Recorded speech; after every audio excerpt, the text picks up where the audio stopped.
വാർത്തയിലാണ്. മലപ്പുറം ചങ്ങരംകുളം ചേലക്കടവിൽ കോൺഗ്രസ് പ്രവർത്തകന്റെ വീട്ടിലേക്ക് സ്ഫോടക വസ്തു എറിഞ്ഞ കേസിൽ പ്രതി പിടിയിൽ.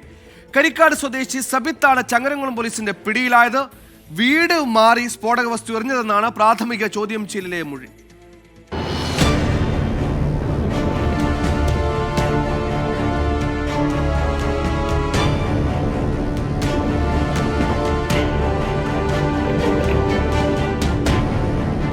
ഇന്നലെ പുലർച്ചെയാണ് കോൺഗ്രസ് പ്രവർത്തകനായ റാഷിദിന്റെ ചേലക്കടവിലുള്ള വീട്ടിലേക്ക് സ്ഫോടക വസ്തു എറിഞ്ഞത്. ഹെൽമറ്റ് ധരിച്ചെത്തിയായിരുന്നു ആക്രമണം. വീടിന്റെ മുൻവശത്തിന് കേടുപാട് പറ്റി. ഈ കേസിലാണ് 25-കാരൻ സബിത്തിനെ ചങ്ങരംകുളം പോലീസ് പിടികൂടിയത്. CCTV ദൃശ്യങ്ങൾ നിർണായക തെളിവായി.